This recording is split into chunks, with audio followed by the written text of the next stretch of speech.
Hi, and welcome to our Tampon Implosion Project. This project was created for our Feminist Science Studies and Sociobiology course by our team, Sarah, Teresa, Catherine, Heyong, and Lizeth.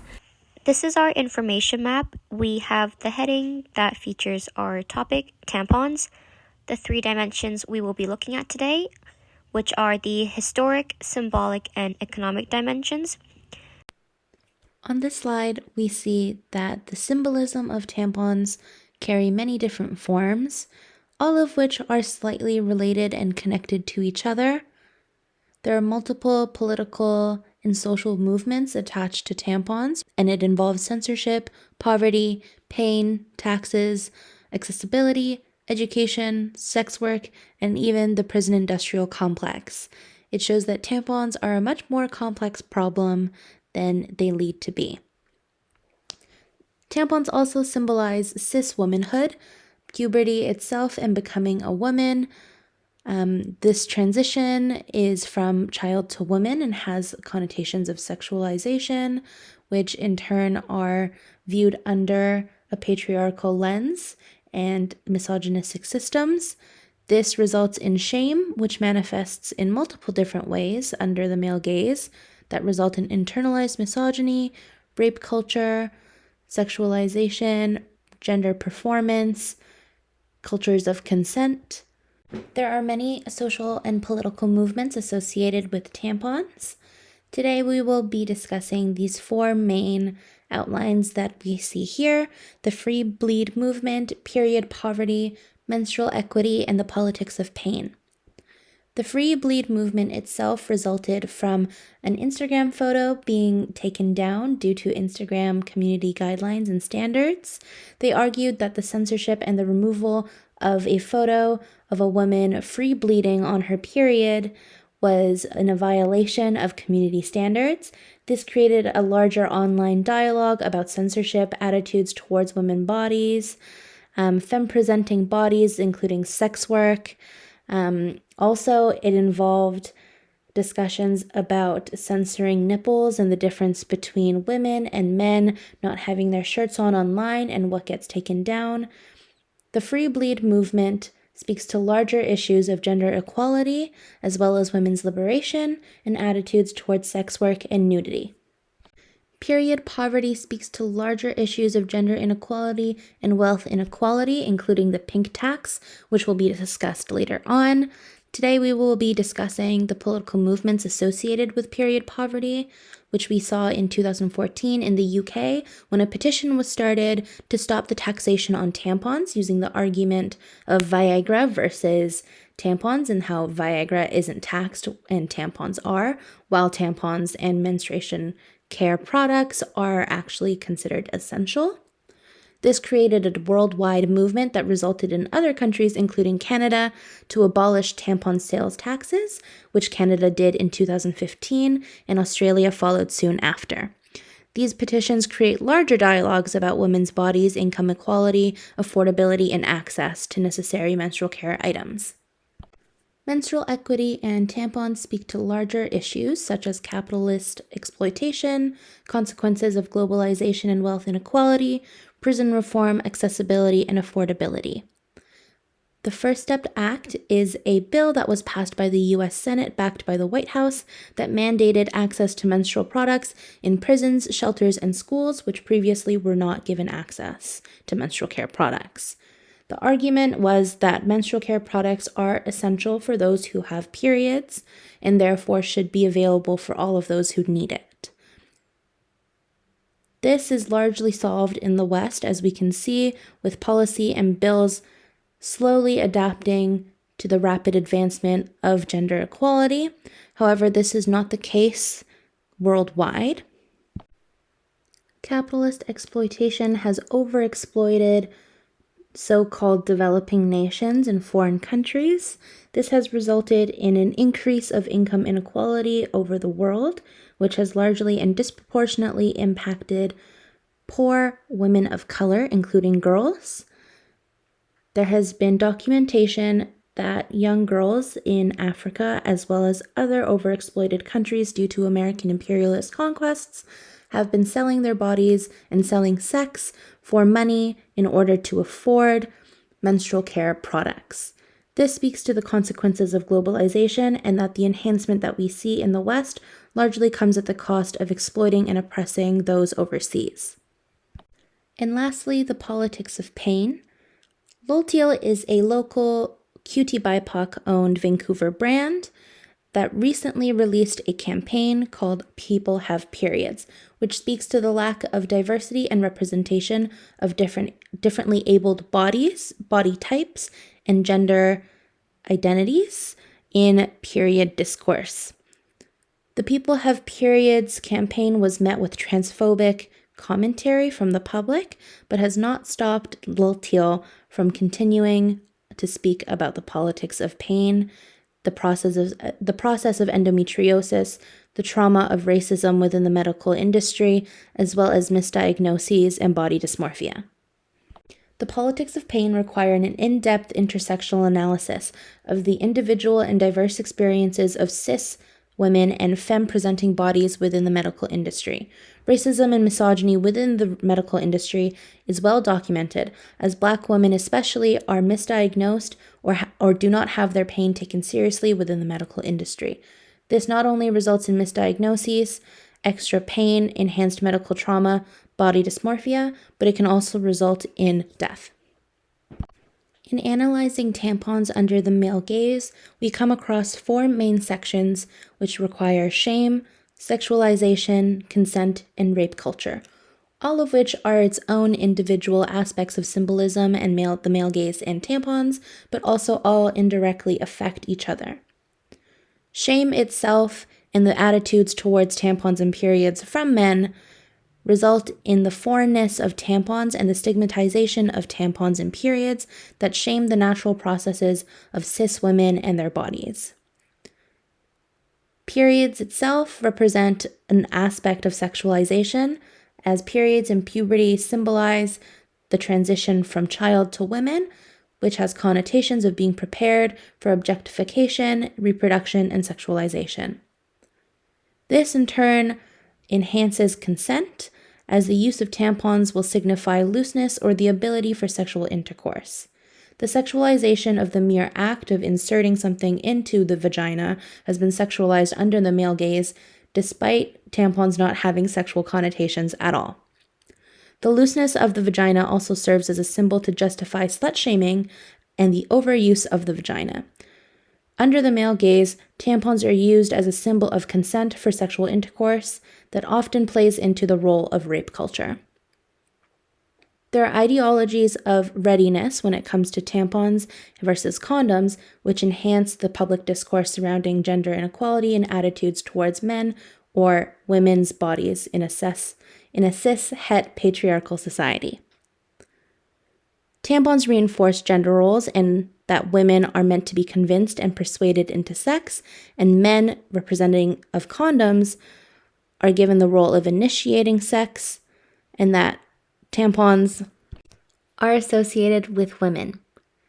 Tampons and condoms are given gendered roles that serve and enhance the natural process of reproduction that we see played out in Anglo-Saxon and Eurocentric societies. Period shame has its own set of symbolism that manifests outside of the male gaze, which looks like gender performance pressure, internalized misogyny, and the low self-esteem of cis women and girls.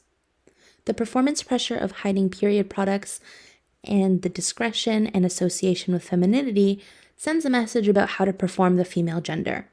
It sends an idea that shame and secrecy are associated with womanhood, which influence social attitudes and values towards women themselves. This results in internalized misogyny, as the culture of tampon performance, or lack thereof, enhances the negative feelings towards womanhood and femininity, which alienates the natural process of menstruation from simply being a cis woman. This affects the self-esteem of young cis girls to feel shame about their natural bodies, which is not only limited to their menstruation cycle, but their bodies during that time, which includes bloating, acne, pain, which are also enhanced with the overall social pressures of womanhood and beauty standards. This enhances the low self-esteem and normalized negative and painful experiences of womanhood, which results in the negative feelings towards the self. Who is affected and involved? It is strange to think that more than just the menstruator is involved in their period, but actually the menstrual period is more than just a biological event. It is also social, symbolic, and it involves multiple players, like parents, siblings, doctors, teachers, friends, and more. Oftentimes these players are involved in the menarche, the first period, because young menstruators learn about the natural bodily process and use of tampons through cultural practices taught by older figures. Those who identify as male are also involved in that they have great influence on how menstruation and tampons are viewed in society. Public perception and media representation have a major influence on how girls will view and treat their menstrual period. This includes medical information, social media, movies, and advertisements. So menstruators' knowledge and education on menstruation is created through media, social influence, education, cultural script, and medical knowledge. During this process, menstruators learn their position in the social world. Specifically, they learn how their bodies fit into a world dictated by cis-normative, racialized, discriminatory, patriarchal, and able-bodied perception. These underlying nuances come from historical origins that were focused on menstruators keeping their period concealed. Tampons were seen as more discreet than pads since they can be flushed down the toilet, and menstruators did not have to wash soiled clothing constantly, all of which reduces the apparent anxiety surrounding disposal or the possibility of someone accidentally seeing a tampon. On top of this, tampons were sold in unmarked packaging to reduce anxieties about buying products.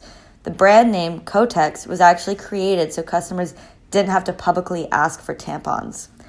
Even in the privacy of their own homes, women often felt pressure to hide tampons away from the male gaze.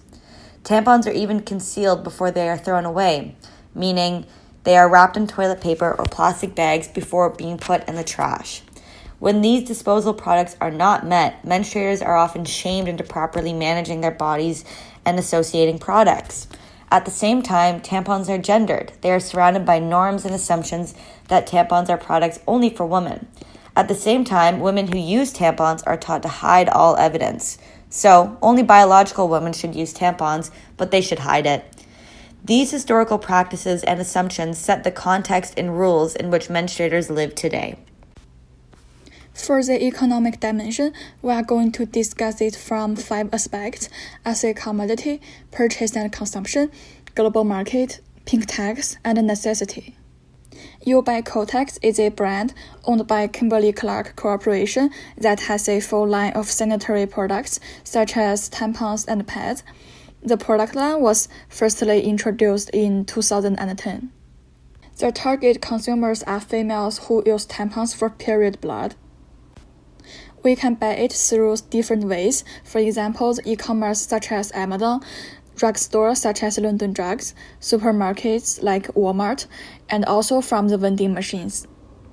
As a brand that produces feminine hygiene products, You by Kotex was marketed as feminist menstrual product. They use feminism to build brand image, attract female users, and build sense of belonging between brands and consumers. For example, bright-colored and innovative packaging was aiming to encourage females confront period shaming.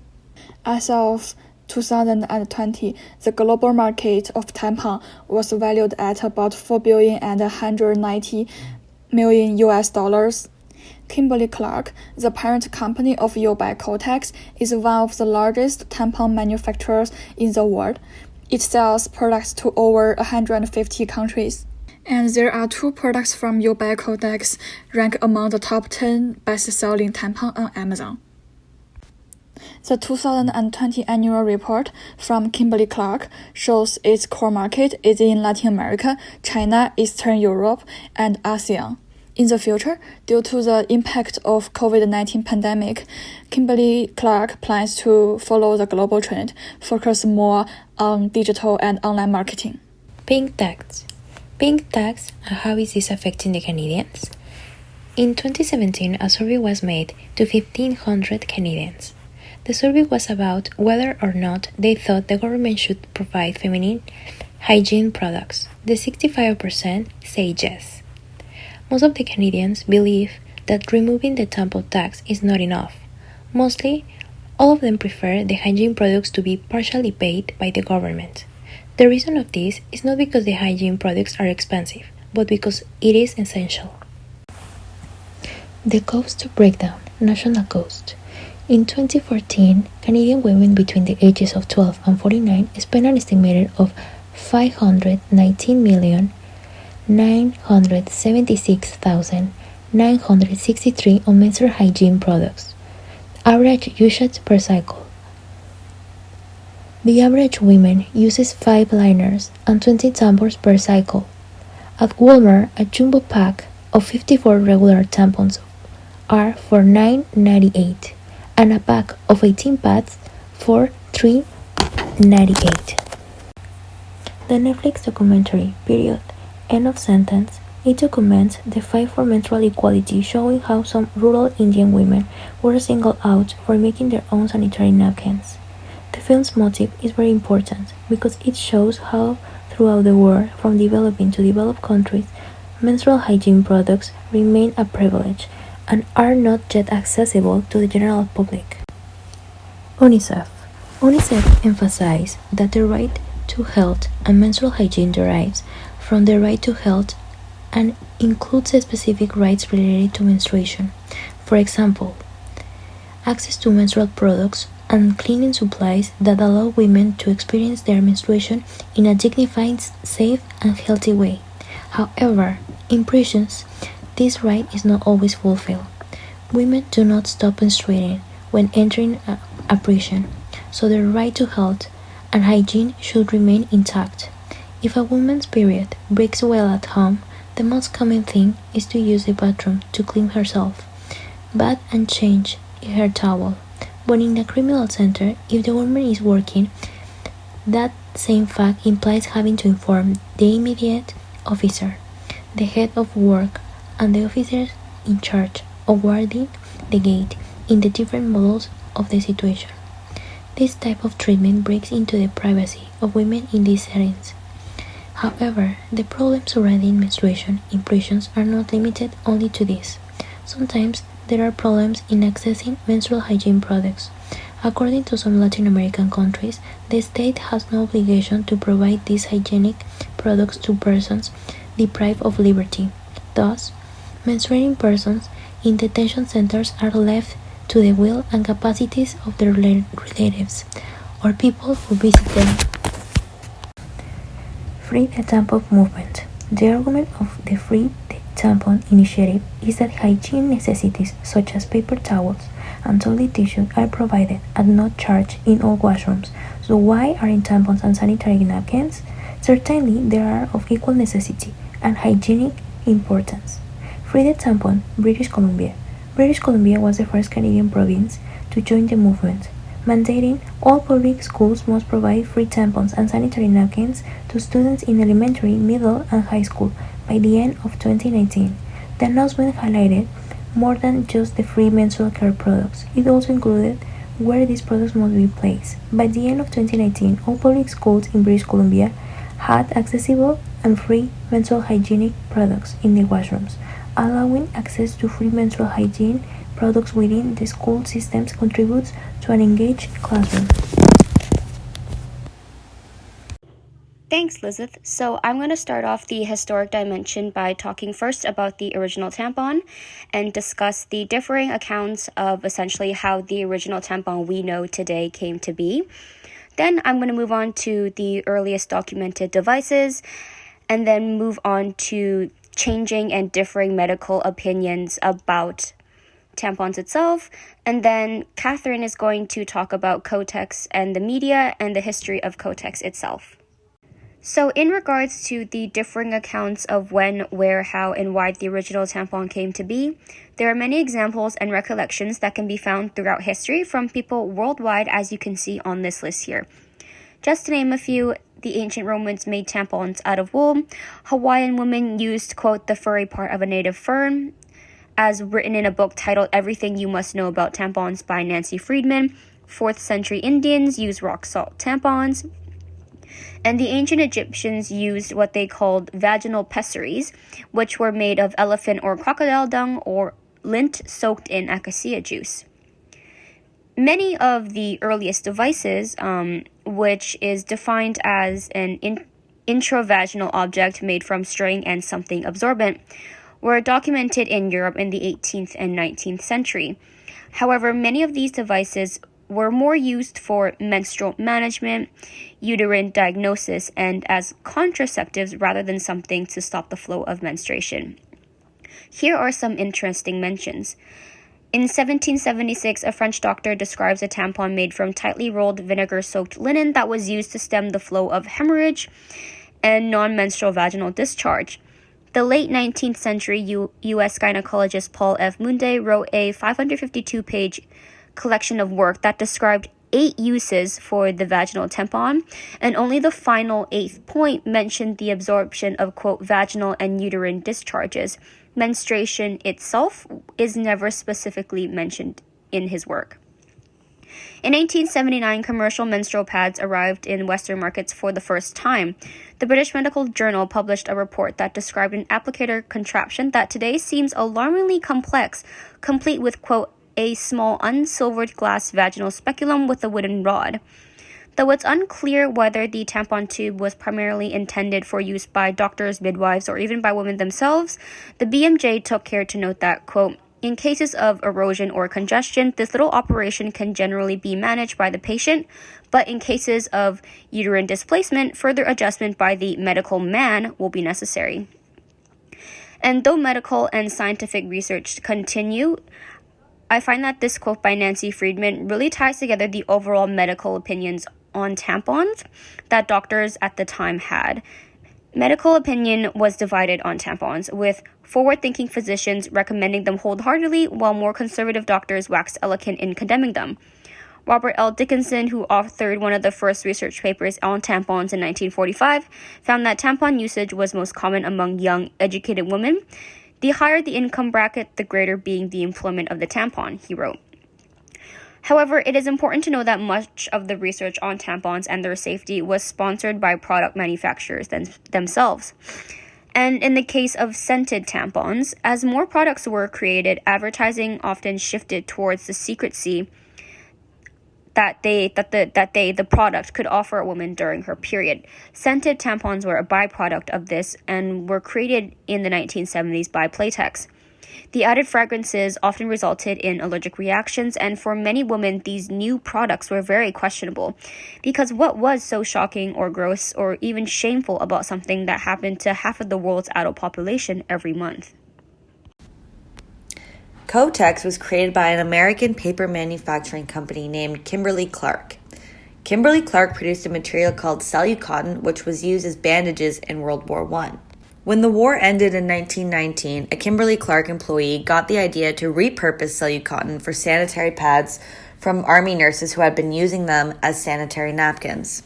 However, it took a lot of effort on Kimberly-Clark's part to get companies to agree to manufacture sanitary napkins, as they argued that sanitary napkins were too personal and could never be advertised.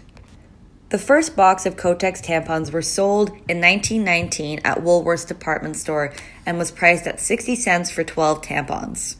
The 1921 campaign of Kotex in Good Housekeeping was the first time sanitary napkins had ever been advertised on a large-scale, nationally distributed women's magazine. Kimberly-Clark reinforced through advertising campaigns that menstruation was something to conceal and not a natural bodily function. The Ask for Them by Name campaign was created so that women wouldn't have to have awkward interactions with male store clerks when asking for a pad or a tampon. Kotex advertisements promised that tampons also would come in plain, unmarked packaging, and that they were small enough to fit in a shopping bag, and that they would be sold in stores meant for women. These advertisements also did not include pictures of tampons, and they did not explicitly state their purpose. These advertising techniques fed into and fueled the anxiety surrounding women to join this new culture of tampons and concealing their menstruation from men. As Kotex evolved through the 1920s, so did their advertisements. Advertisement moved from showing real working women in their commercials to showing a version of the ideal modern woman. Women shown in these later ads were often portrayed as elegant travelers attending lavish parties or going to fancy dinners. Thank you for your engagement in listening along as we drew upon what we learned in our knowledge and ignorance maps, as well as our outlines of the symbolic, economic, and historic dimensions of the tampon. The last 2 slides are filled with references that we used to cite our sources and research throughout this project. Thank you again. Goodbye.